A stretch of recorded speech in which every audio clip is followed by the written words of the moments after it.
The conditionings that we have in the West are more psychological, and that's why you cannot find out what's wrong with you. The physical conditionings are not so dangerous. You can get over them or you can manage. But when you have conditioning of your psychology, you cannot understand what's wrong with you. Now, if you introspect around, what you will find is a very subtle thing. Firstly, that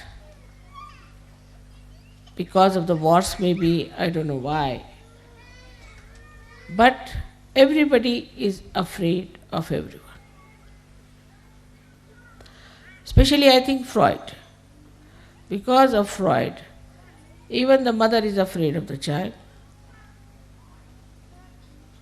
And all these things to Indians are absolutely, they can't understand this. But you people know that very well. They won't touch anybody. They won't hug anyone. First of all, when they used to play football, they used to hug. But now I see they don't hug, they just touch hands like this. After some time, I think they may just do like that or something.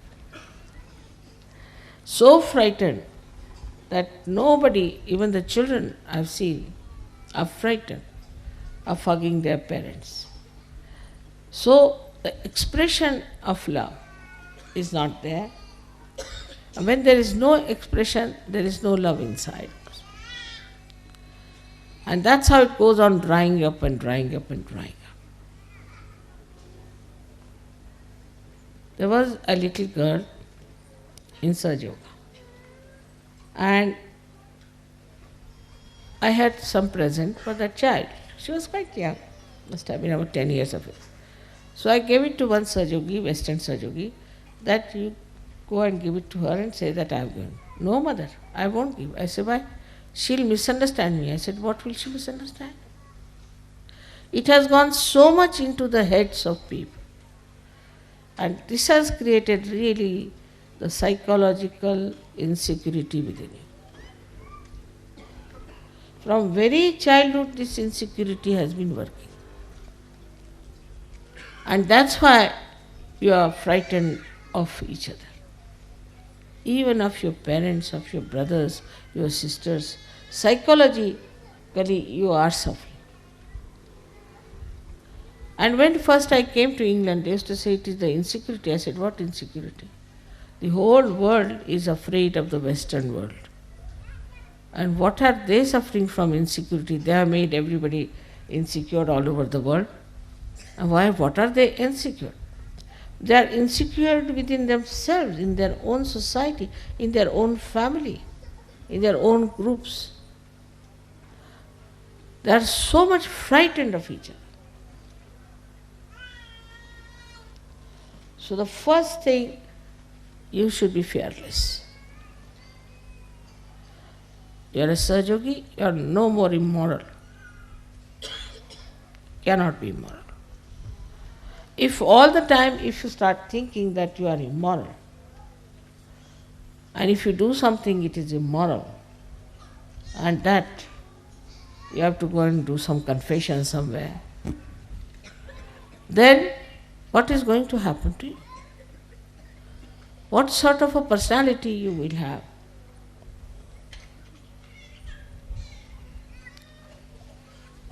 We have to change this by changing ourselves. So among Sahajogis there should be no insecurities but maryadas. You must know how to respect each other's privacy. The second thing that if you find in the Western mind, which is a very common thing, that they are bombarded by criticism. There are so many critics that now there are no more artists left. Only critics are criticizing critics. All artists are finished. They are all the time criticized. Somebody will come in, there's an education on criticism. They may not know how to play any instrument, they may not know how to sing, but they can criticize, all right.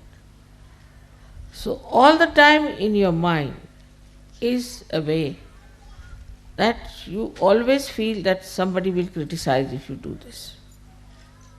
All the time the fear is there that somebody will criticize.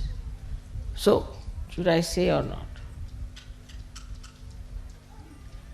As Saj Yogis, you shouldn't worry about these stupid people because they are blind, and if they want to criticize, you let them criticize. What does it matter? Makes no difference. But this you have to build up within yourself.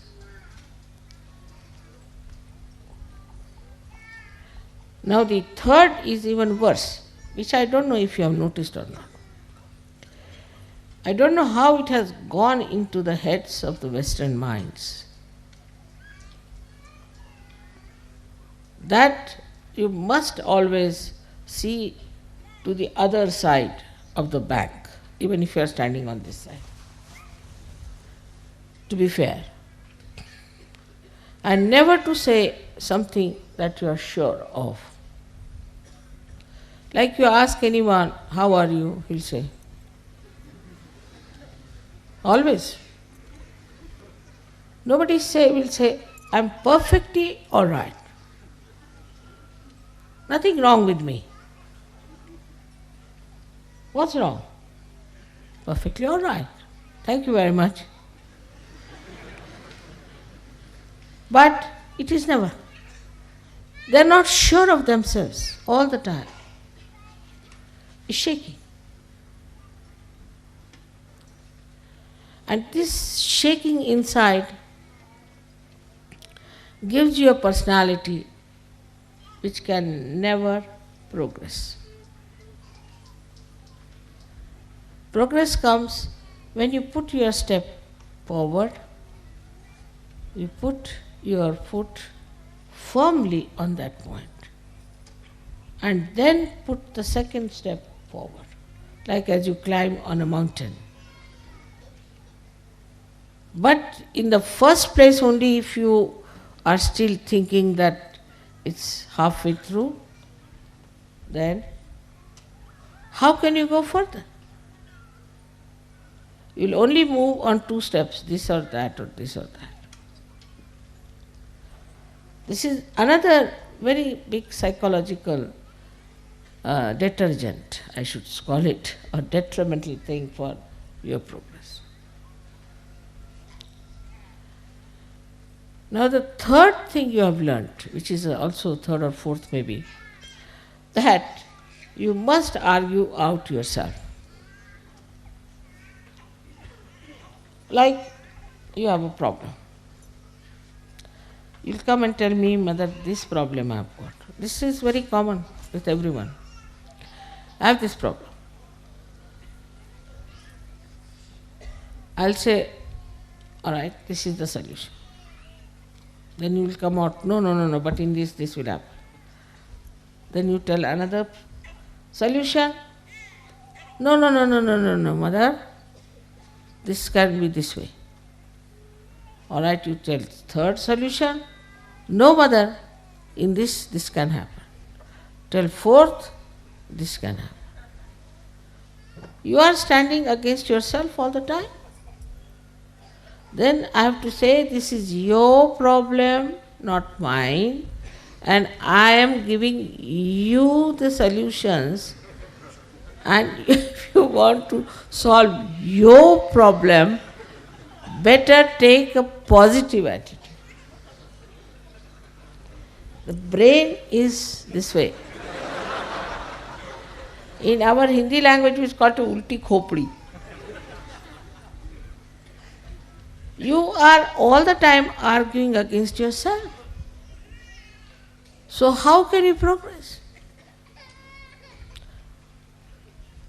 This is another great problem of the Western mind that it doesn't try to face any problem as your own,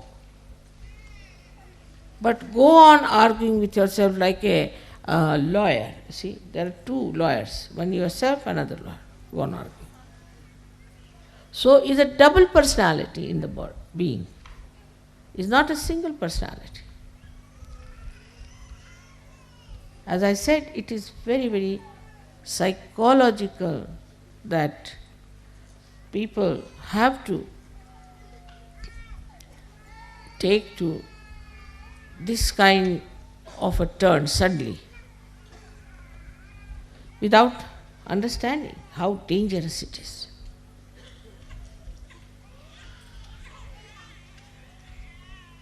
With the enlightenment of your brain, they should disappear.